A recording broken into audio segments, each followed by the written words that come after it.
Buenas tardes a todos una vez más. Gracias a Dios nos ha permitido regresar y llegar a tiempo. Y queremos aprovechar el tiempo para terminar a tiempo.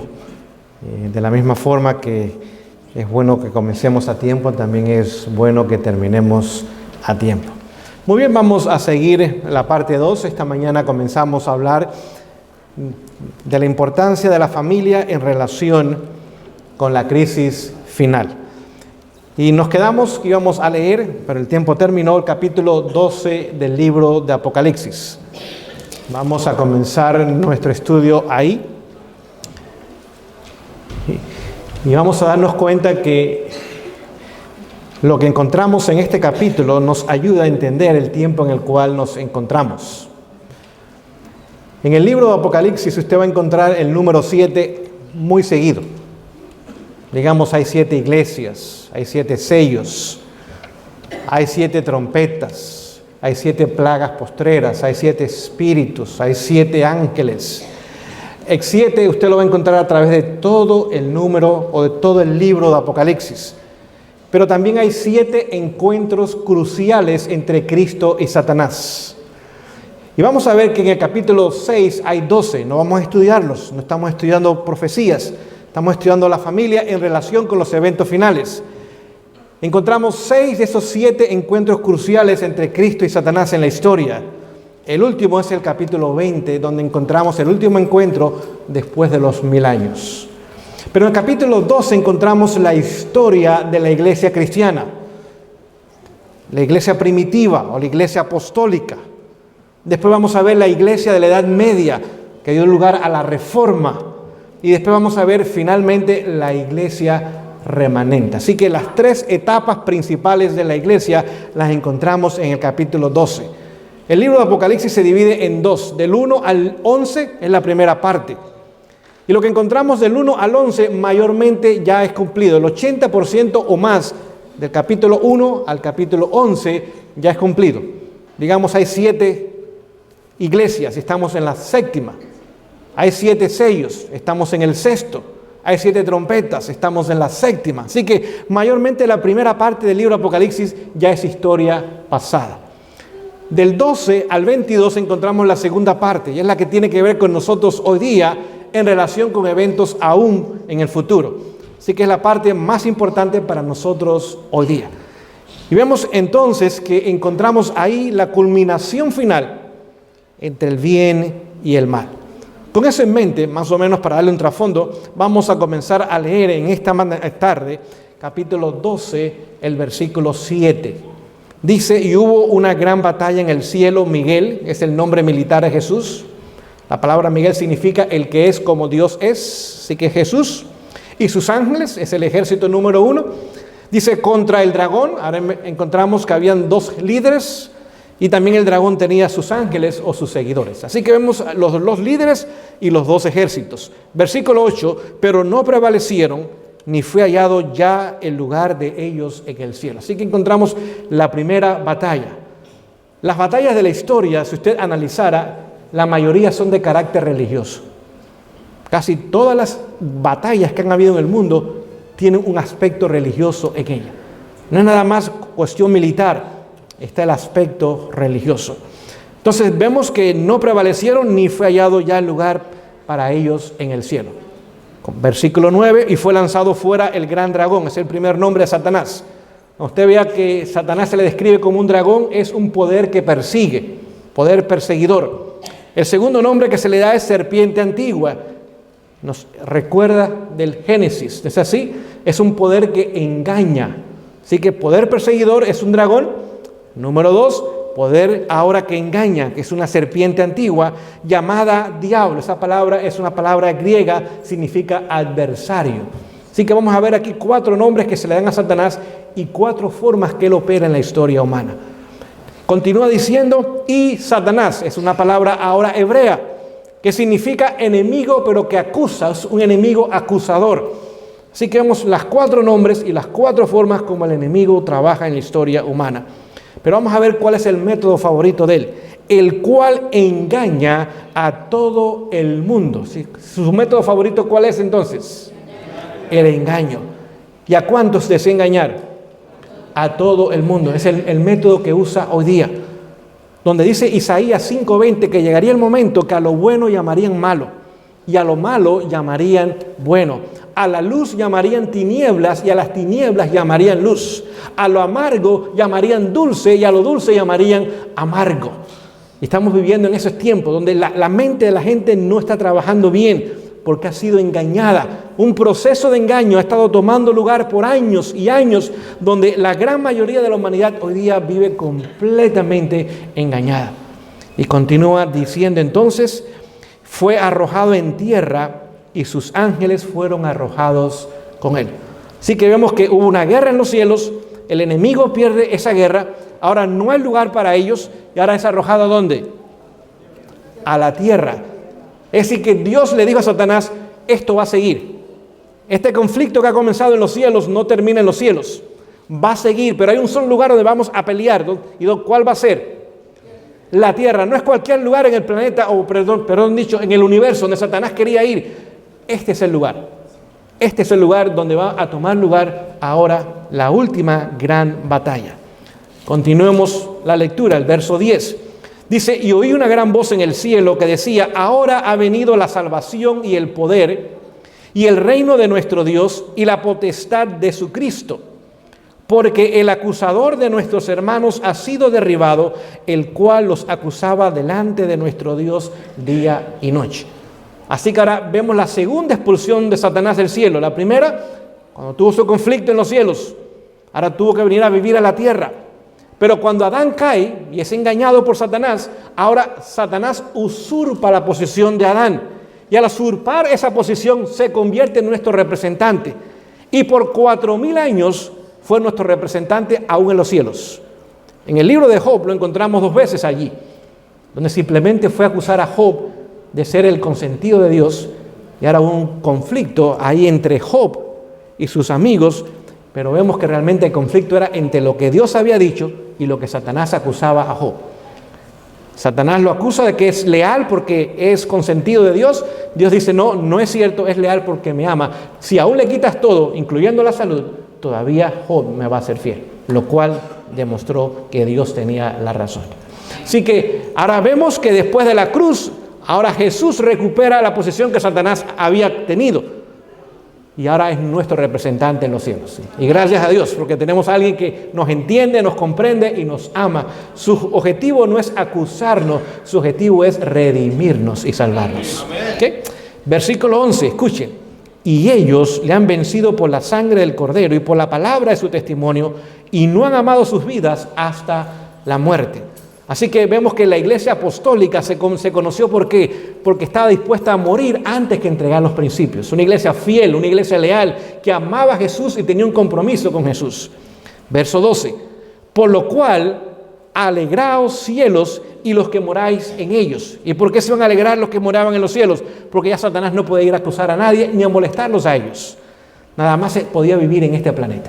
Había sido expulsado del cielo por segunda vez, cuando el universo entero contempló la forma injusta que Satanás trató a Jesús inocente, sin pecado. Dijeron, si este hombre se hubiera sentado en el trono del universo, hubiera sido una tragedia y un dictador y un tirano. Así que el universo completamente perdió toda simpatía para Satanás y su plan. Así que había gozo en los cielos, ya no podía ir más allá a molestar.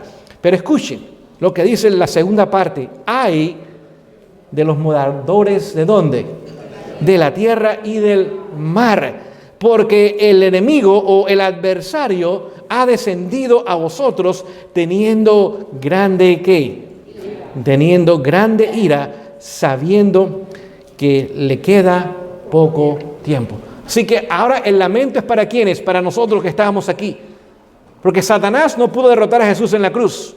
Satanás no pudo matar a Jesús cuando era un bebé. Satanás no pudo destruir la iglesia apostólica tampoco. Y ahora que dice, ay, ay, ay, porque él sabe que su tiempo es corto y ha descendido a ustedes con grande ira.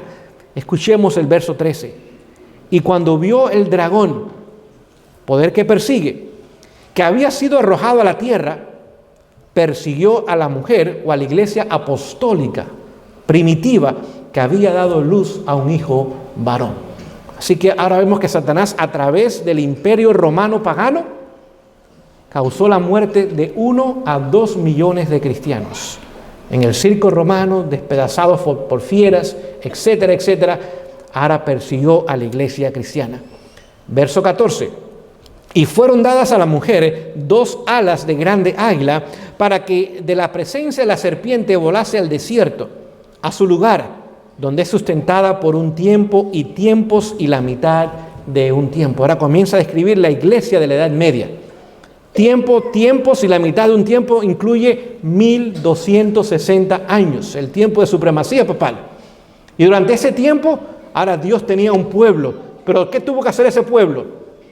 Dios le tuvo que dar alas de águila para que fuera a las montañas. Sabemos la historia de los valdenses, de los albigenses, de los hugonotes. Ese pueblo que se mantuvo fiel al Señor, leal a sus principios. Mientras que la iglesia popular continuaba teniendo el control sobre las mentes, y las grandes catedrales y las grandes iglesias existían en las cuevas, en las montañas, en lugares poco conocidos y poco visitados. Allí se mantuvo el pueblo de Dios durante 1260 años. Verso 15, y nos estamos acercando al lugar que queremos llegar. Y la serpiente echó de su boca tras la mujer agua, ¿como qué? Bueno, en sus Biblias dice río, pero esa no es una buena traducción. Si usted tuviera la versión inglesa, King James, ahí está la traducción correcta. Es un torrente. No un río es poca agua. Un torrente es una inundación. La palabra que usa en inglés es flood, es decir, que es un torrente. Y el único objetivo del torrente, dice, fue arrastrar o destruir la iglesia que había nacido en el siglo XVI, que era la iglesia de la Reforma. Ahora Satanás dice, yo tengo que destruir esta iglesia. La Reforma se basó en un principio: sola escritura. ¿Saben lo que significa esa declaración? Solamente la palabra de Dios.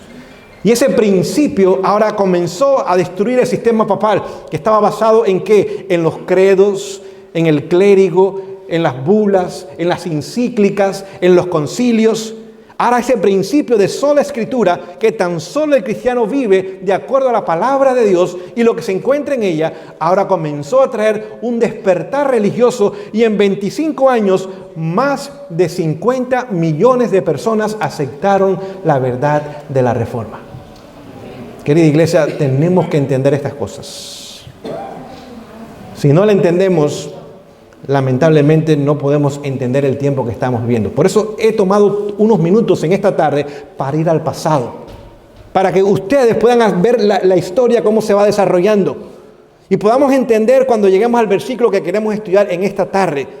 Ahora vemos el surgimiento ahora de la iglesia de la Reforma, el siglo XVI. Hombres como Lutero, Zwingli, Calvino y otros muchos descubrieron en la palabra que la salvación es a través de Cristo Jesús. Descubrieron también que es por fe, no es por obra. Descubrieron la gracia del Señor. Descubrieron que todo se hace para gloria de Dios. Y comenzaron ahora a traer conceptos que estaban en la Biblia, pero habían sido sepultados por siglos en las supersticiones papales. ¿Y qué trajo ahora como resultado la Reforma? Y es lo que nosotros como inmigrantes no entendemos en este país. Por eso los hispanos vienen a este país y tienen problema en entender al país, porque ni el americano lo entiende, menos nosotros. Así que este país no era un lugar para refugiados económicos. Somos nosotros. No era un lugar para refugiados económicos, era un lugar para refugiados religiosos. ¿Para quiénes? Para la iglesia o la mujer que surgió en el siglo XVI, la Reforma. Y como ahora Satanás echó, otra vez dice que un torrente de agua para destruir la iglesia de la Reforma, ahora Dios en su misericordia abre un lugar de refugio para aquellos cristianos que su base era sola escritura. Sola escritura. No era para todos. Porque aquí Dios iba a levantar otro movimiento final. Lo vamos a ver en un momento. Es donde su familia y mi familia juegan un papel muy importante, iglesia. Entendamos lo que en esta tarde, yo sé que hay mucha historia, y estoy tratando de hacerla lo más sencilla posible para que ustedes puedan ver el hilo de la historia y cómo Dios trabaja en forma ordenada y nada sucede sin que Dios lo sepa y lo permita o lo haga. Por lo tanto, ahora Dios dice, mi pueblo por 250 años ha sido perseguido allá en Europa. 50 millones de cristianos murieron en manos del sistema papal, unido con el Estado. Unión de iglesia y Estado siempre trae persecución, siempre en la historia. Y ahora 50 millones o más de cristianos dieron su vida, pero no entregaron sus principios de sola escritura, solamente la palabra de Dios. Y ahora Dios dice, no, les voy a dar un lugar de refugio. Vamos a leerlo, el verso 16. Dice, pero la tierra ayudó a la mujer. ¿A qué mujer ayuda a la tierra? La mujer que sale del siglo XVI, la iglesia de la Reforma, el protestantismo. Dice, ayudó a la mujer y continúa diciendo, pues la tierra abrió su boca o abrió sus fronteras. Ahora Dios abre las fronteras de un lugar prácticamente despoblado, donde no había persecución, para que su pueblo que había sido perseguido ahora encontrase un lugar de refugio. Vamos a ver por qué en un momento. Dice, y sorbió o tragó, absorbió, ¿qué cosa? El torrente que el dragón había echado de su boca. Así que ahora Dios abre un lugar nuevo para que su pueblo perseguido por seguir la palabra de Dios pueda continuar siguiendo esos principios. Y bajo esos principios ahora el Señor dice, voy a darles un lugar de respiro porque pronto voy a hacer una segunda obra. Vamos a verlo en unos momentos. ¿Cuál es el único objetivo de los Estados Unidos de Norteamérica? Ayudar a la mujer del siglo XVI de la Reforma. Si usted y yo siguiéramos estudiando, nos daríamos cuenta que hoy día Estados Unidos ayuda a otra mujer, quien no es la de la Reforma, la que está en Apocalipsis 17, pero no vamos a ir para allá. Por eso el país va decayendo, porque está y ha renunciado a sus raíces protestantes y republicanas. Página 494 del libro Conflicto de los Siglos dice que el éxito de este país, su poder militar y su prosperidad se dependen de dos principios: el protestantismo como fe y el republicanismo como forma de gobierno. Okay. Así que, ¿y ahora cuál era el objetivo? De que estos protestantes que comenzaban a entender principios de la palabra de Dios pudiesen venir a Norteamérica. Y aquí en Norteamérica había separación de iglesia y Estado. Es lo que nos dice la primera enmienda. El Congreso no puede, o el gobierno no tiene el derecho de establecer ninguna religión, ni de oponerse al ejercicio libre de la religión. Tiene dos cláusulas muy importantes que hoy día no se entienden. Así que el gobierno ni puede ayudar a la religión, pero no puede prohibir el uso de la religión. Si usted quiere ser de una fe, de una iglesia, o usted no quiere ser cristiano, usted no quiere creer en Dios, usted tiene todo el derecho de hacerlo. Y no va a ser castigado, no va a ser puesto en una prisión, no va a ser perseguido. Hay libertad de conciencia. En nuestros países nunca hubo eso. Desde México hasta Argentina, usted va a México, Centroamérica, Sudamérica, siempre ha estado unida la iglesia con el Estado. Aún hoy día. Por supuesto, hoy día se hace detrás del telón, no sé si me explico. Hoy día no es tan obvio como antes. Y nuestros países se independizaron de España, pero nunca se independizaron de Roma. ¿Y cómo están nuestros países? Miseria, pobreza, fraude, corrupción, inmoralidad, criminalidad, delincuencia. La gente no tiene principios. ¿Por qué? Porque nunca hubo independencia de Roma. Nunca, ni nunca la va a haber. Y por eso en nuestros países no es que les falten recursos naturales, no es que la gente no quiera trabajar, porque la gente viene a trabajar acá. Lo que no hubo, lo que hubo en Estados Unidos. Y cuando Dios ahora crea este lugar de refugio, los Estados Unidos, para que los protestantes, no todos pudieran venir a este país. Este país no era para todos.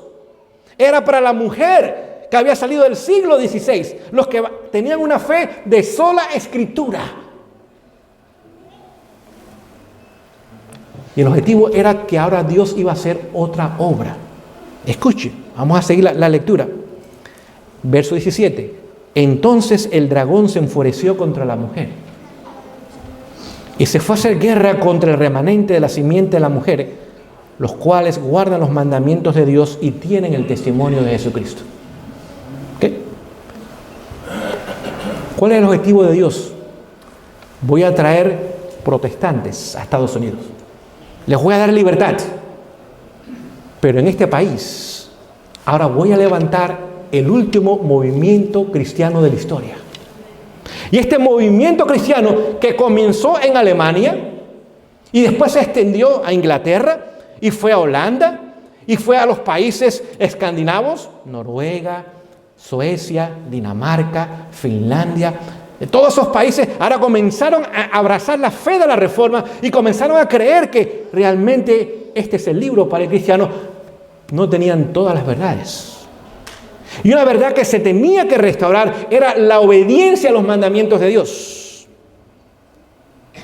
Pero también ahora, una vez que los mandamientos sean restaurados, incluyendo el sábado, ahora el don profético iba a regresar a la iglesia otra vez.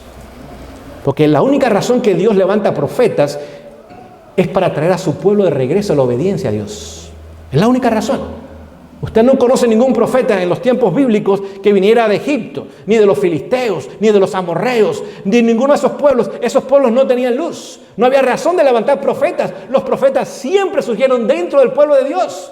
Y el objetivo del profeta era decirle al pueblo, por favor, regresemos a los caminos de Dios, a la obediencia de Dios. Por eso los profetas nunca eran famosos. Eran perseguidos, eran menospreciados, eran mal vistos. Porque le ponían el dedo a la llaga y a la gente no le gusta eso. Pero ahora que Dios iba a levantar un pueblo obediente a sus mandamientos, ahora iba a levantar el don profético para mantener al pueblo fiel y leal a sus mandamientos. Y ahora esa es la razón por la cual surge esta nación. Cuando llega ahora el momento de las iglesias protestantes en Norteamérica de abrazar este mensaje, ese mensaje lo conocemos con el nombre del mensaje del tercer ángel, de la obediencia a los mandamientos de Dios. Ya sabían de fe, ya sabían de la gracia, ya sabían de la cruz de Cristo, ya sabían de la Biblia, habían desterrado muchas cosas que durante 1000 años el sistema papal había cubierto en las tradiciones. Pero esas cosas eran buenas, pero no eran suficientes. Había mayor luz para hacer nada. Y si las iglesias de la Reforma hubieran abrazado el mensaje del tercer ángel, el objetivo era que ahora esta nación llevara ese mensaje desde México hasta Sudamérica. Y poco a poco nuestros países se hubieran independizado de Roma también. Pero eso nunca llegó. ¿Por qué? Porque las iglesias protestantes rechazaron el mensaje del tercer ángel. Y nuestros países quedaron sumidos ahora que bajo el control y la tiranía del sistema papal. Y nunca han tenido ni tendrán libertad ni prosperidad. Porque lamentablemente el protestantismo en Norteamérica rechazó el llamado a aceptar completamente el mensaje de Dios. Si hubiera sido así, usted y yo jamás hubiéramos llegado a Estados Unidos.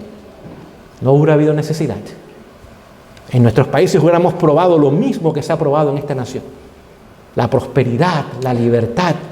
Un país donde usted ve cosas bonitas, casas limpias, donde hay flores puestas afuera. Usted va a nuestros países y es un desastre.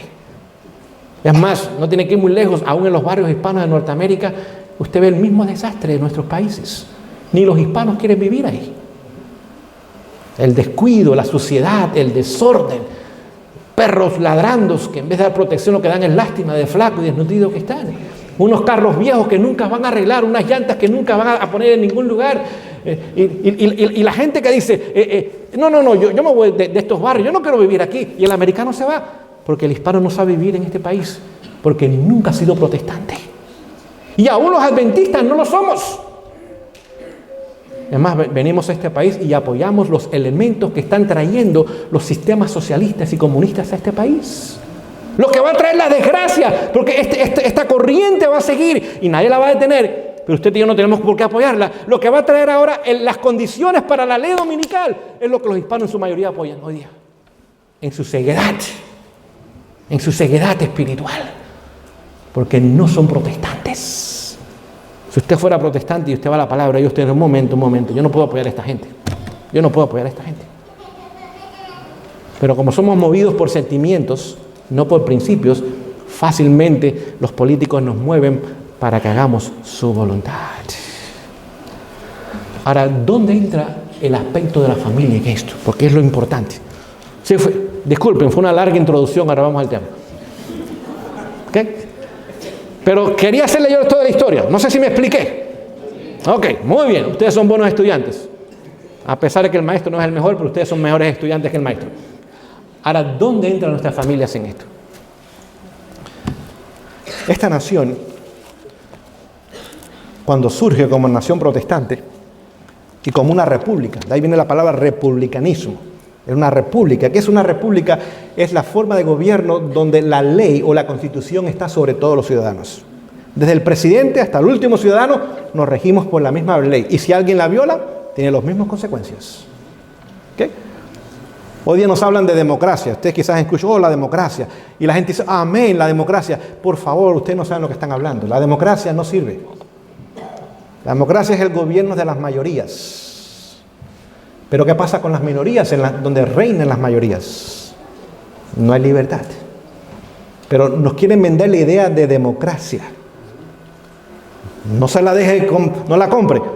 República, sí. Democracia, no. Todas las democracias en la historia han terminado en anarquía o revoluciones. Todas en la historia. Véala. Todas. ¿Qué es lo que es una democracia? Les pongo un ejemplo. Si usted tiene 2 lobos y una gallina decidiendo cuál es la cena, esa es la democracia. ¿Usted piensa que va a ser la cena? La gallina. 2 votos contra 1, pierde la gallina, vamos a comernos la gallina. Esa es la democracia. Y eso es lo que la gente quiere hoy día. Democracia, democracia, democracia. Porque son ignorantes. Son ignorantes. Las democracias nunca han terminado en nada bueno en la historia. ¿Qué? La oligarquía es el gobierno de los pocos, donde unos pocos toman decisiones. Vemos en nuestros países. Hay una clase rica, una élite que gobierna nuestros países y es un desastre también. Tenemos la monarquía, el gobierno del rey. Casi nadie tiene rey hoy día. Y tenemos la anarquía, que es las revoluciones. Es hacia dónde vamos como nación y hacia dónde vamos como mundo. Vamos a una revolución global pronto que va a tomar lugar. Y no tengo el tiempo porque mi objetivo no es mostrarle proféticamente dónde estamos, sino mostrar las familias y el lugar que usted y yo debemos de ocupar. Pero se aproxima otra guerra civil para los Estados Unidos. No olviden eso, se los voy a leer una de estas noches cuando hablemos de otro tema. Así que tengamos eso en mente de lo que estamos hablando. Ahora, el enemigo dice, yo voy a destruir los Estados Unidos. Pero no lo puedo destruir militarmente, porque es muy poderoso. Ningún país puede derrotar militarmente a Estados Unidos. Cualquier país que trate de invadir Estados Unidos, lo van a derrotar en 5 días, rápidamente. Militarmente es poderoso, no tan solo militarmente, económicamente es poderoso y es muy numeroso el país. Así que dicen, yo no lo puedo destruir de afuera hacia adentro. Para destruirlo yo tengo que destruirlo de adentro hacia afuera. Y es la forma que el enemigo ha usado, usando las familias. Se lo voy a demostrar en esta tarde. ¿Qué pasó con los Estados Unidos en la Segunda Guerra Mundial? Ahora los Estados Unidos manda a los hombres a la guerra. Algunos fueron a Europa, otros fueron a Asia. Habían 2 frentes en la Segunda Guerra Mundial. Por primera vez en la historia de Estados Unidos, los hombres salían de su hogar. Hasta entonces, las familias eran bastante unidas. Es más, mayormente los negocios eran familiares. Usualmente el padre tenía su negocio, detrás estaba la casa. Así que los hijos venían, ayudaban, la esposa venía, a la hora de comer pues se cerraba el negocio, iban y comían y en la tarde regresaban otra vez. La familia trabajaba unida, la familia vivía unida, la familia tenía unidad familiar. El hombre era el líder de su hogar y era el líder también de su negocio y enseñaba a sus hijos a trabajar y una vez que ahora llegaba a ser un anciano, ese negocio pasaba ahora a sus hijos. Eran cristianos. ¿Saben cuál era el libro más leído en Estados Unidos cuando comenzó el siglo XX? ¿Alguna idea? La Biblia. Hace 100 años atrás, el libro que más se leía en Estados Unidos era la Biblia. Más del 80% de las personas asistían a la iglesia. Es cierto, no era el día correcto, pero tenían principios cristianos. Y la familia era unida y el país estaba prosperando. Prosperando. Pero ahora llega la Segunda Guerra Mundial y los hombres van a la guerra. ¿Qué pasó con este hombre en la guerra? En primer lugar, este hombre se convierte en un soldado. Los soldados tan solo siguen órdenes. Mira, te vas a levantar a tal hora, vas a comer a tal hora, esta es tu comida y no tienes otra opción, vamos a cortarte tu cabello de esta forma. El hombre ahora, en vez de ser líder, se hizo sumiso. Nada más seguía órdenes. Ya no pensaba, ya no decidía por sí mismo. Este hombre ahora se convierte en dócil, sumiso, pasivo, y mientras está liberando al mundo, está perdiendo su propia casa. ¿Qué pasó con las mujeres? Ahora el hombre no estaba en casa. Y como el hombre no estaba en casa, ¿qué sucede ahora con las mujeres? Bueno, ahora tienen que ir a trabajar. ¿Y qué pasó con los hijos? No había nadie en casa para ellos. Papá en Europa o en Asia, mami trabajando 8 horas o más para mantener la familia. Y no había nadie para los hijos en casa. La mujer no tan solo comienza a trabajar fuera, sino que ahora dice, bueno, ahora yo tengo un cheque. Y es todo mío, porque el esposo está lejos. Ahora la mujer se convierte, en ausencia del esposo, en la cabeza del hogar y en la que administra las finanzas y gasta el dinero. ¿Qué sucedió rápidamente? Bueno, rápidamente nos damos cuenta que ahora comienzan a haber tiendas y las mujeres a ir a las tiendas. Ahora se reunía con sus amigas o sus comadres, ahora conversaba con ellas. Por supuesto, cuando terminaba de trabajar tenía que ir a casa, pero eran las 5, las 6, las 7 de la tarde. No había comida, así que hay que ir a McDonald's a comer, porque no hay tiempo para cocinar y estoy muy cansada.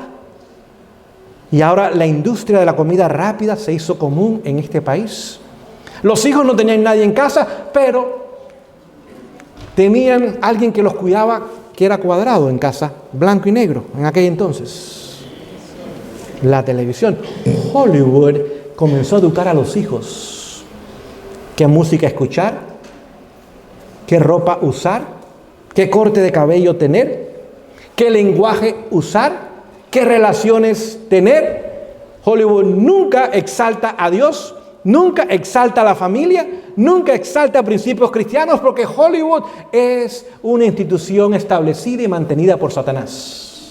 No es amigo nuestro, es enemigo nuestro.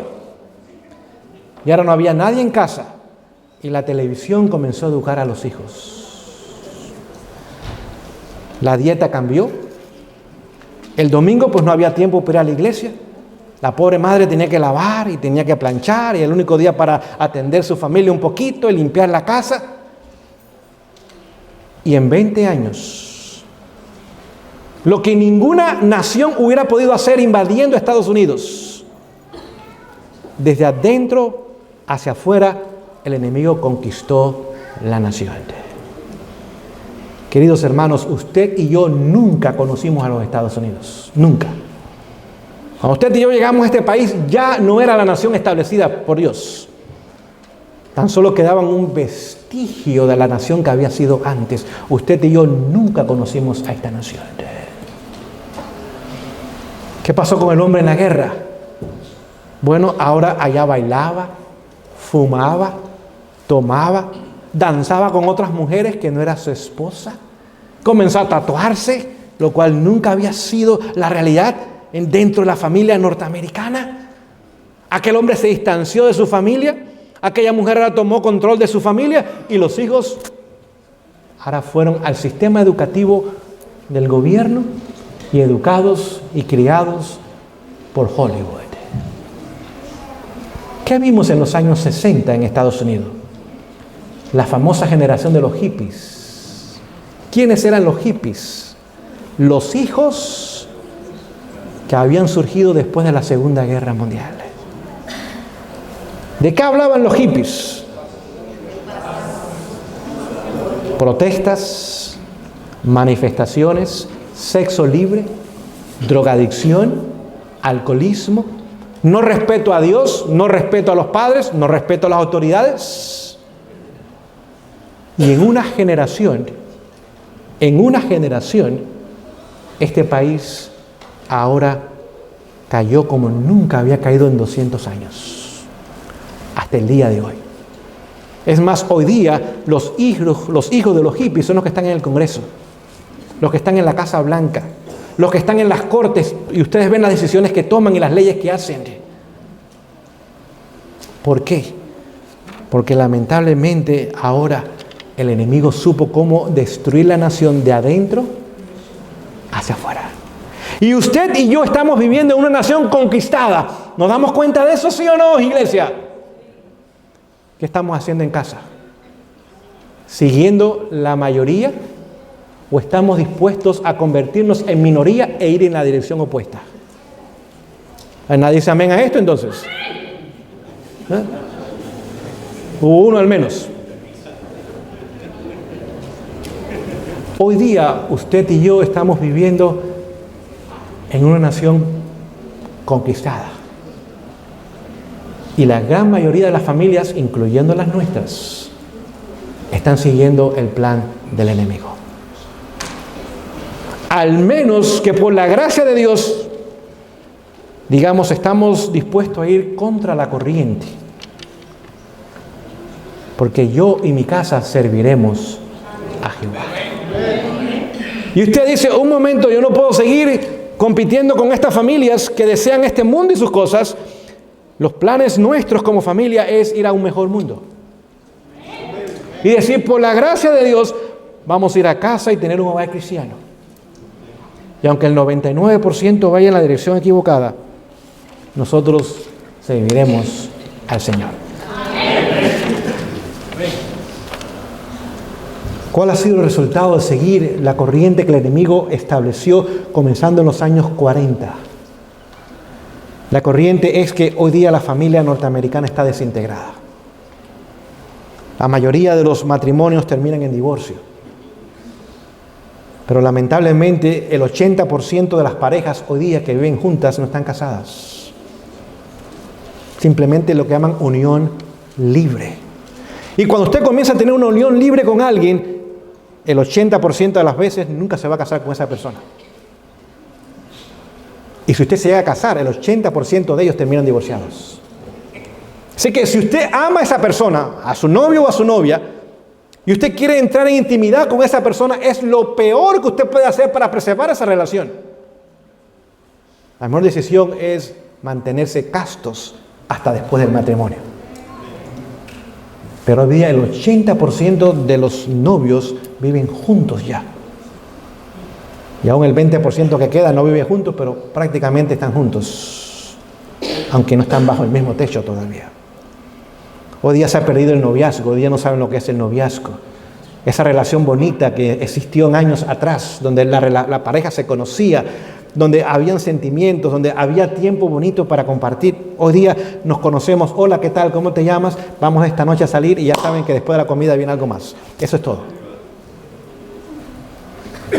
Y ahí comienza ahora, lamentablemente, la decadencia mayor del país. No tan solo que la gran mayoría hoy día no sabe lo que es el noviazgo, por lo tanto no establece un hogar. Porque no sabe cómo establecer un hogar. El 82% de los que vivimos en este país tenemos estrés. ¿Saben lo que es estrés? Es cuando hay presiones muy grandes sobre nosotros. No tan solo eso, sino que el 94% estamos endeudados. ¿Cómo es posible que en el país más próspero es el país de más deudas? Porque la economía se ha fundado en el crédito. El crédito. Lamentablemente sabemos que jamás se podrá pagar esa deuda. Cada hora, tengamos una idea, cada hora, ¿qué pasa? La nación se endeuda en 100 millones de dólares más cada hora. Usted no puede quizás hacer las cifras para ver la enormidad de lo que estoy hablando en esta tarde. Cada hora. Del presidente Washington, que fue el primer presidente de este país, a Jimmy Carter, 39 presidentes pasaron para que la nación debiera $1 trillón. $1 trillón en más de 200 años de deuda. Llegó el presidente Reagan. En 8 años, de $1 trillón pasó a 3 trillones la deuda. Después 4 años de Bush y 8 de Clinton, la deuda ahora era 5 trillones. Cuando llega Bush hijo, 8 años de administración, ahora eran 10 trillones cuando salió. Llegó el presidente Obama, 8 años de administración, cuando él salió, 20 trillones de dólares. Y en los 3 años que tenemos de administración de Trump, ya estamos en los 24 trillones de dólares. Eso nada más es el gobierno federal. Pero no contamos que los 50 estados están endeudados. Que casi la gran mayoría de los condados también. Que el sector privado está endeudado y que el ciudadano promedio está endeudado. $14,000 debe cada ciudadano en tarjeta de crédito, no en casas. Promedio en los Estados Unidos, $14,000. Póngase a pensar si usted tiene una tarjeta de crédito de $3,000 nada más. Y usted paga el mínimo cada mes. Los 25, los 30, $35 que le piden, el mínimo cada mes. A usted le tomaría 22 años pagar esos $3,000. Y el 87% de los que vivimos en este país tan solo pagamos el mínimo cada mes de nuestra deuda. Querida iglesia, estamos a un paso de un colapso económico. Entendamos eso. No podemos seguir en deudas. Amén. Óigame, ustedes no se convencen muy fácil. No podemos seguir endeudándonos. Si usted no puede pagar por algo, no lo compre. No se preocupe, siempre hay ventas. Hasta el día de las brujas hay ventas. ¿Sí o no? No se preocupe, siempre van a haber comerciales. El único objetivo es separarlo de su dinero. Y es lo que está tomando lugar hoy día. Hoy día la gran mayoría de las personas, el 48%, vive de cheque a cheque. Si le falta un cheque a esa familia, estarían en serios problemas económicos. Con un cheque que le falte nada más, 48%. 98% de la nación no tiene ahorros. 98% de la nación no tiene ahorros. Estamos viviendo en un globo inflado. Y al menos que despertemos a esa realidad y pongamos nuestras economías en orden, usted y yo, con todo nuestro conocimiento, vamos a pasar lo mismo que aquellos que no tienen el conocimiento. Tenemos que ir a casa y decirle, Señor, ayúdame a poner mi hogar en orden. Y Señor, comienza con las finanzas. Lo primero que haremos es ser fieles a Dios. Lo primero. Lo segundo que haremos es que si tenemos un aumento de sueldo, si recibimos de regreso impuestos, si me encuentro $5 en la calle, no lo voy a gastar, lo voy a usar para pagar mis deudas. Todo dinero extra que entre a casa no es para ser gastado, es para pagar deudas. Y si usted hace un compromiso con Dios de que usted se va a apretar su cinturón económico, no sé si me explico en esta tarde, su faja o su cinto, como usted le conozca, el Señor va a bendecirle. Pero si usted sigue jugando a lo americano, el Señor no le puede bendecir. Déjenme decirles, es mucho más económico comer en casa que comer fuera de casa. Los hombres dijeron amén, las mujeres no hablaron ahora. Yo sé porque les toca cocinar a ustedes. Cuando usted come fuera, usted paga 60% más por su comida que lo que pagaría si lo hubiera tenido en casa. Pero en casa es más sabrosa, más limpia y debe ser más nutritiva también. ¿Okay? Número 2, no compre cosas porque usted piensa que las puede usar. Cómprelas cuando usted pueda comprarlas y cuando usted sepa que las necesita. Digamos, usted va a comprar un refrigerador. Oh, no, que tiene que tener 20 botones diferentes. Pero ¿para qué tantos en un refrigerador? ¿Usted quiere hielo? Tome un recipiente, póngale agua, 2 horas más tarde tiene hielo. ¿Y por qué va a pagar $100 más por una cosa que le haga el hielo cuando el refrigerador se lo hace gratis? O se compra un microondas y tiene 25 botones y tan solo usa el de apagar y el de prender. Entonces, ¿para qué quiere un microondas con 25 botones? Con 2 es suficiente. Es decir, tenemos que aprender la lección de Jesús. Dice que el que era rico se hizo pobre para que nosotros por su pobreza seamos enriquecidos. Ojalá que ni usen microondas. Las microondas destruyen sus alimentos. No los usen. Nosotros no lo usamos en casa. Pero si usted lo quiere comprar, al menos los 2 botones es suficiente. No tiene que tener más cosas. Nunca compre carro nuevo. Nadie dijo amén a esto. Yo me imagino. Nunca compre carro nuevo. El carro nuevo, una vez que usted lo saca, si aún lo devuelve el mismo día, ya perdió $1,000 o más. Por unas millas que lo llevó a su casa y lo trajo. Sí, aquí está su dinero. No, pero yo quiero todo el dinero. No. Ya ese carro está devaluado al menos $1,000. Compre un carro usado, con pocas millas, preferiblemente que lo haya tenido un viejito americano, que no iba muy rápido en las carreteras, que cada 3,000 millas le cambiaba su aceite y su filtro, y lo tenía cuidado como la esposa. Y tiene pocas millas. ¿Qué sucedió? Ese carro, ya la depreciación tomó lugar. Ahora usted tiene un carro que vale más de lo que realmente vale y está casi nuevo. Y ese es el carro para comprar, pero usted tiene que tener su ahorrito para que usted pueda hacer esa compra. ¿Okay? No tan solo eso, sino también cuando usted vaya a comprar su casa, asegúrese que no sea en la ciudad, sino en el campo. Voy a repetir eso a ver si otros entienden lo que estoy hablando. Es en español, no es en inglés. Cuando usted vaya a comprar su casa, no la compre en la ciudad. Compre en el campo. Ok, ya ustedes están conmigo. Okay. 3 razones. Dice la inspiración. Pronto, no sabemos cuán pronto, los bancos, bienes y raíces y metales preciosos perderán todo su valor. ¿Qué significa eso? El dólar no va a valer nada.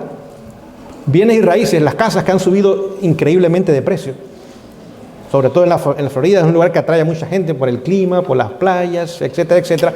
Las casas han subido increíblemente. Y hoy día usted tiene una casa aquí en Tampa, quizás valga $200,000 o más.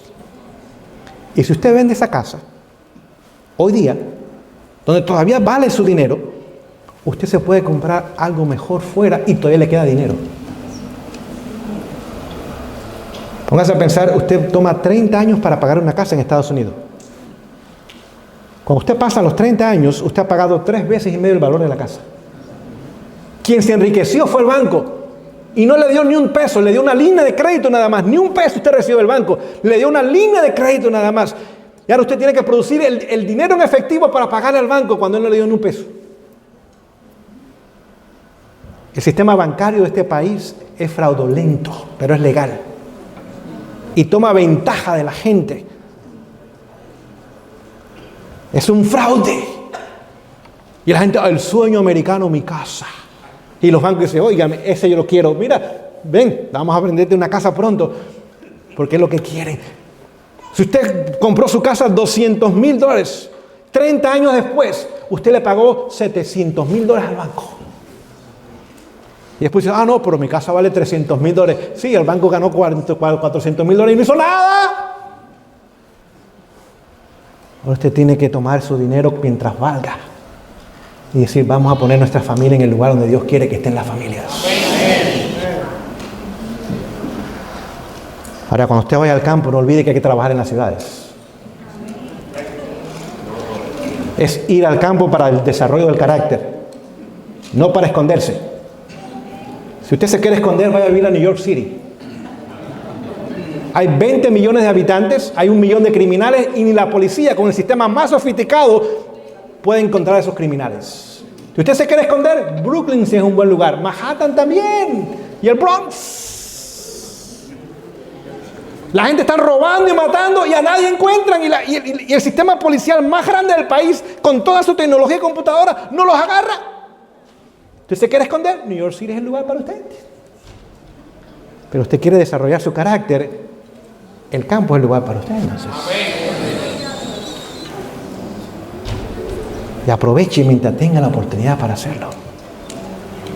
¿Okay? Número 4. Damas, cuidado con el exceso de ropas y cosas en casa. Nuestras casas deben estar bonitas, pero a veces el enemigo peor es el exceso, donde ni sabemos dónde poner las cosas. Usted ve, el carro está estacionado fuera y el garaje está lleno de maletas y de cajas y de trastes. Y somos pobres, es lo que decimos, ¿no es así? Somos pobres. Debajo de la cama, 20,000 cosas guardadas que ya ni caben. Las gavetas usted ni las puede abrir, si las abre le brincan las cosas y le sacan los ojos casi. Y somos pobres. Nos parecemos a las hormigas arrieras que continuamente están acarreando. No, es que un día voy a necesitar esto. Se ha pasado 3 meses y usted no ha usado eso, usted no lo necesita. Haga una venta de yarda un domingo y tome ese dinero para pagar sus deudas o para un fondo para ir al campo.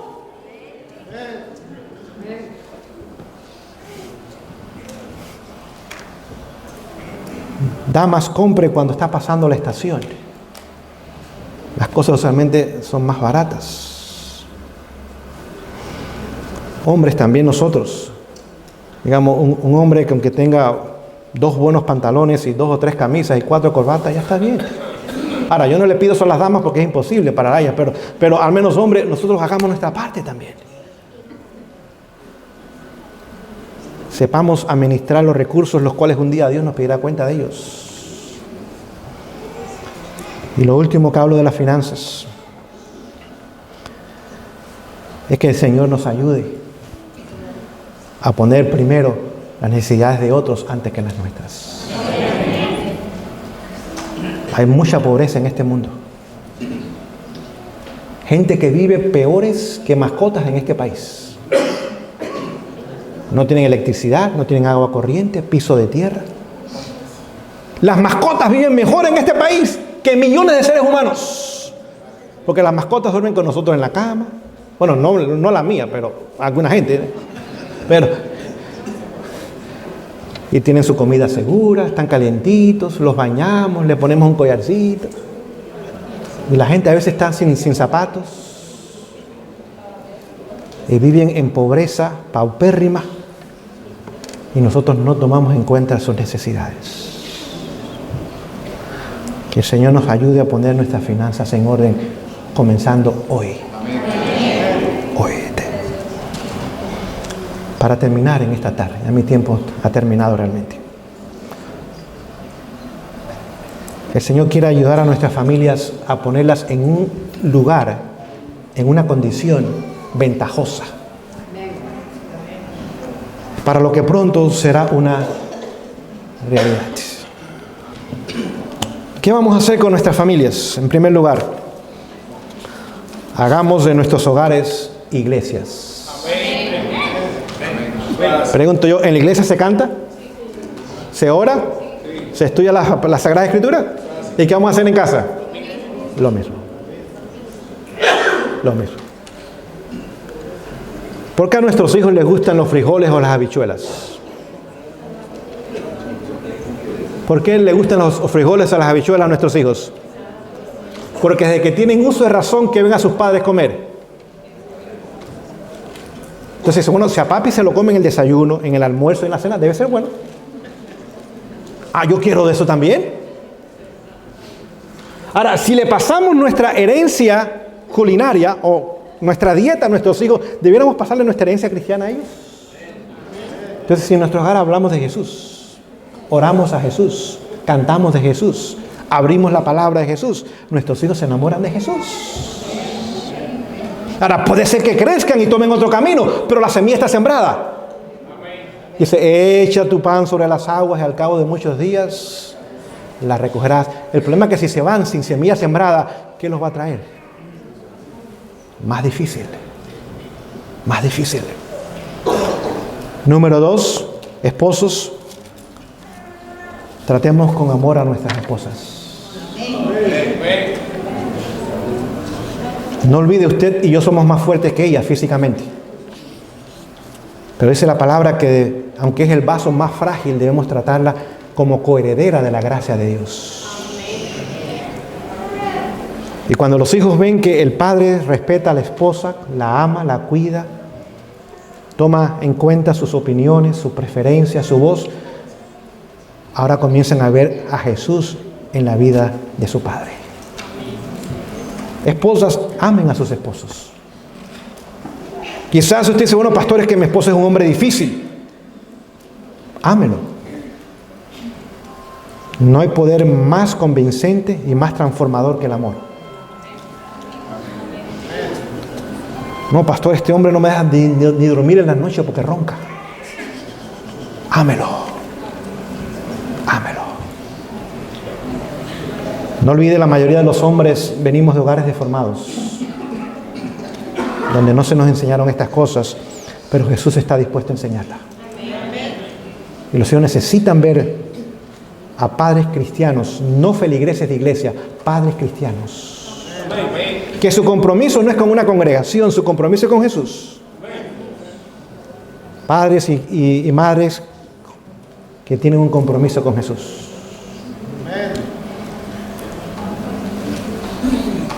Padres, tenemos que entender que aún las pequeñas acciones tienen un impacto sobre nuestros hijos.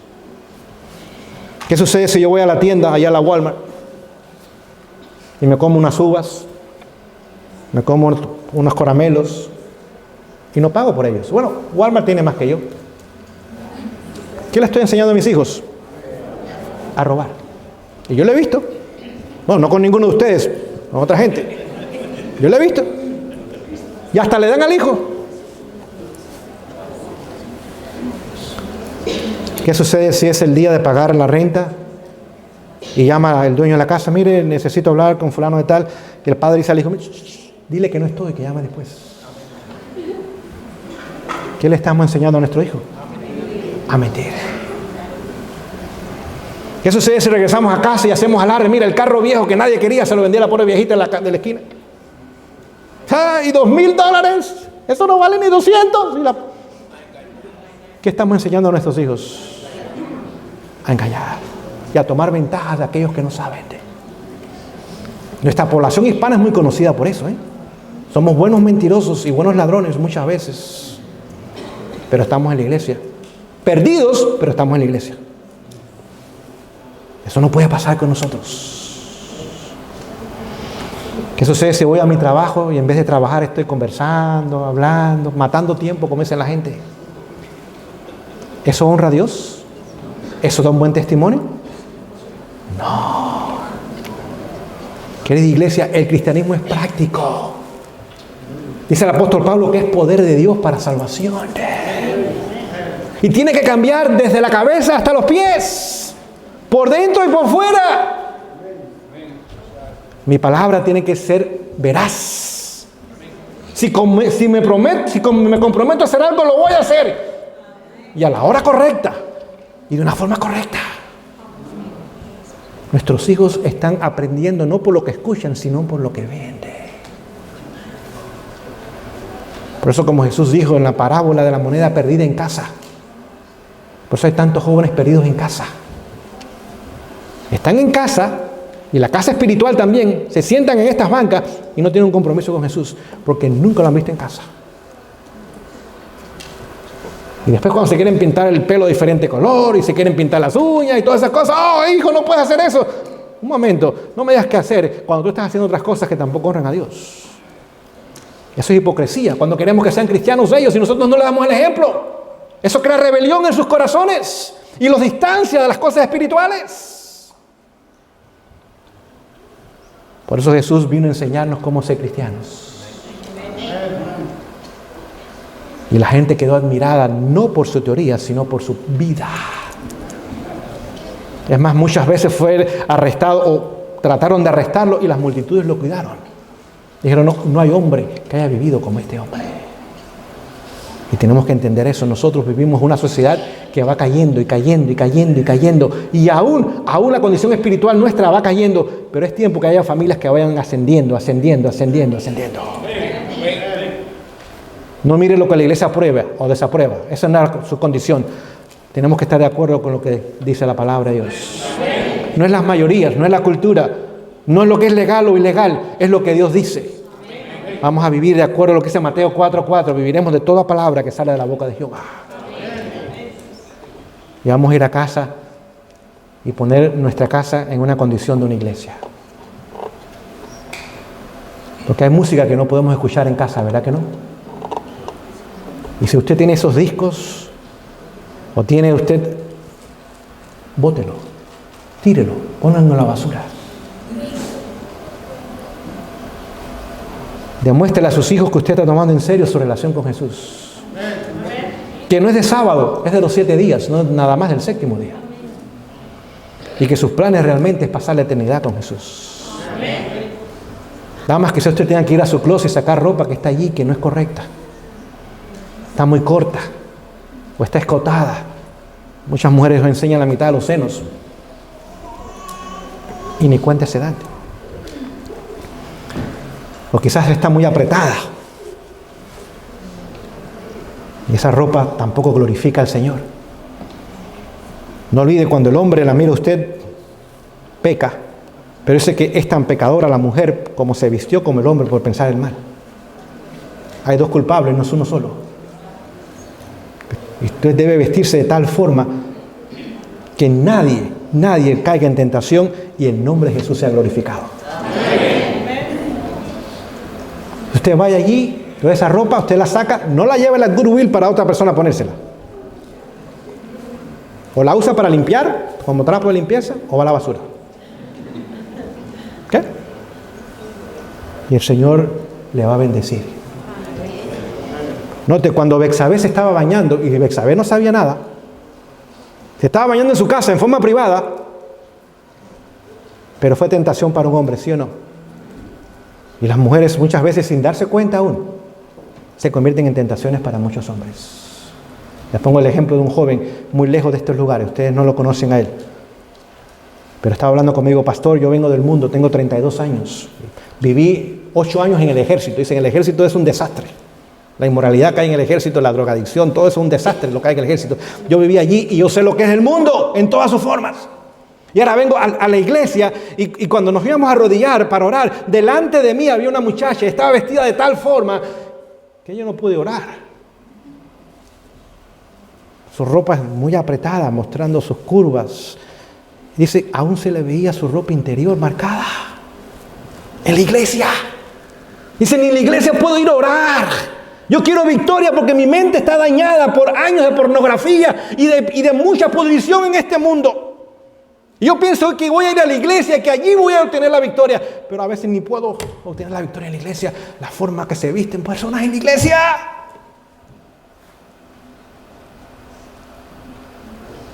Sobre todo jóvenes, si el Señor le ha dotado a ustedes con belleza física, dele gracias a Jesús. Pero no permita que el enemigo la use. Usted es embajadora de Cristo, no del enemigo. Y cuando usted es embajadora, usted representa el reino de Dios y su justicia. Y el enemigo no tiene nada que ver en su vida. Esposos, tenemos que ir a casa también nosotros y decir, Señor, vamos a hacer nuestra casa una iglesia. Quizás no puedo seguir mirando los juegos de fútbol. El Super Bowl no es importante para mí. o lo de béisbol. Ese ha sido mi ídolo. Pero ahora Jesús va a ser mi Dios. El domingo tomaré tiempo para mi familia. Sí, vamos a invitar a la esposa, vamos a salir, vamos a conversar, vamos a ir al parque, a una canoa, vamos a hacer algo bonito. Vamos a llevar a nuestros hijos. Y los deportes, no. Lamentablemente hay muchas esposas que son viudas los domingos. Porque el esposo no está en casa, o si está en casa está bajo el efecto de un deporte. No. Vamos a poner prioridades que reflejen la belleza de Jesús. Quizás necesito también ser un hombre que tome tiempo para sus hijos. Hijos, ¿cómo va tu estudio? Déjame ver tu tarea. ¿Te ayudo con matemática? Te voy. Yo estoy aquí. No, papi, que tú siempre estás ocupado. No. Tú eres prioridad. Dele evidencias de que Cristo está obrando en su vida. Que no es teoría, es evidencia. O vamos a salir a caminar, o vamos a jugar basquetbol, no competitivamente, sino recreacionalmente. Vamos a hacer algo para unir nuestra familia. Vamos a hacer algo para que realmente yo demuestre cuánto eres de importante para mí. Hay muchas niñas que nunca saben lo que es un abrazo de un papá, un beso de un papá. Y crecen a los 15 años, cualquier muchacho le dice hola y ya se quieren casar con ese muchacho. Porque quieren el amor de un hombre, pero nunca lo han tenido. Hombres, ese es nuestro trabajo en casa. Es darle cariño, amor y decirles que son bonitas y muy importantes para nosotros. Deje el machismo. No hay lugar para eso para el cristiano. El cristiano sigue a Jesús y a Él nada más. Padres, tomen tiempo para su familia. Tomen tiempo para su relación matrimonial. Esposos, escuchemos a nuestras esposas. A ellas les gusta hablar. Usualmente la mujer habla 2 veces más que el hombre. Y Dios la hizo así.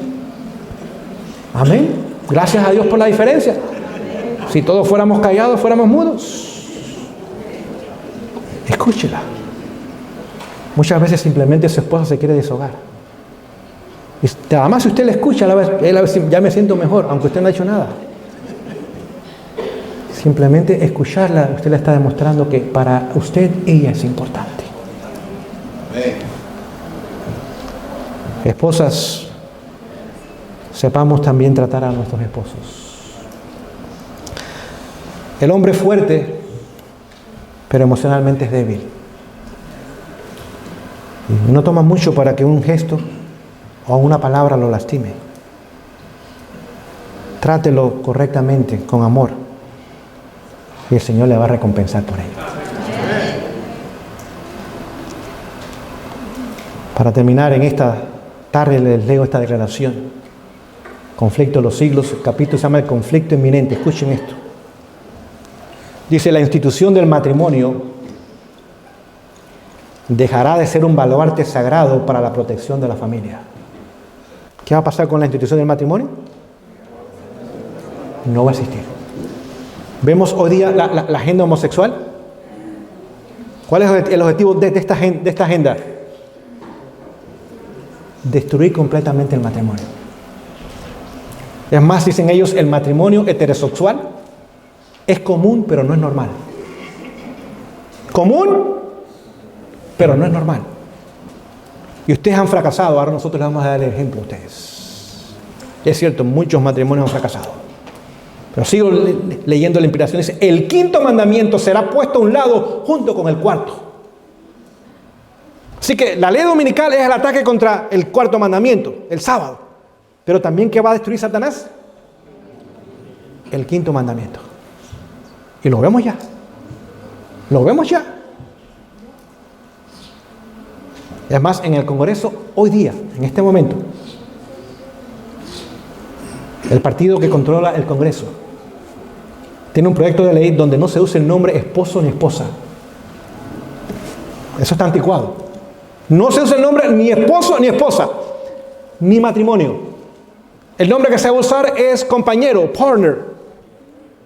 Y no es matrimonio, es unión. Legalmente ya estás preparando para la destrucción del matrimonio. Y nosotros nos sentamos aquí como que nada está pasando. Querida iglesia, estamos a unos pasos de la eternidad.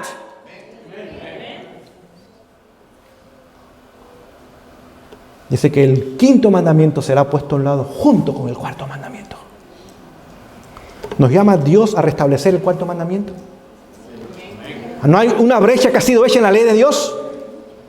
Pero entonces tenemos que restablecer el quinto mandamiento también. Hay otra segunda brecha que va a ser hecha en la ley de Dios. Y usted y Dios somos llamados a reparar ambas brechas. Pero no podemos reparar el cuarto mandamiento hasta que primero reparemos el quinto mandamiento.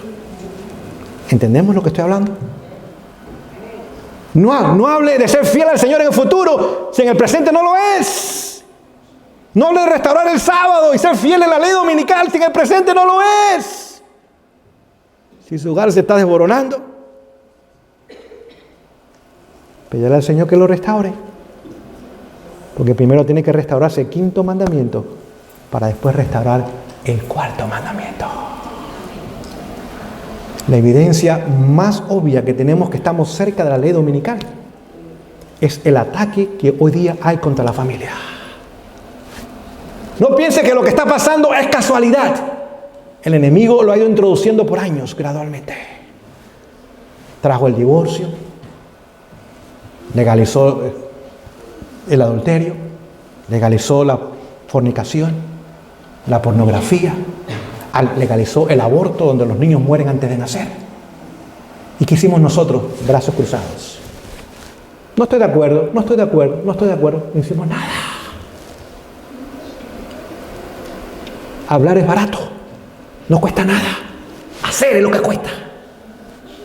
Y ahora hoy día viene el último ataque, que es el homosexualismo. Y este movimiento ya impera y nadie lo va a detener. Bueno, Jesús cuando venga por segunda vez. Pero humanamente nadie lo va a detener, porque bíblicamente se lo podía demostrar. Jesús dice, como los días de Lot. ¿Qué pasó en los días de Lot, iglesia? Estamos viviendo los días de Lot. Así serán los días de mi venida también. Hace años atrás, ¿para qué? De Lot, no había ninguna evidencia, pero 10 horas las evidencias.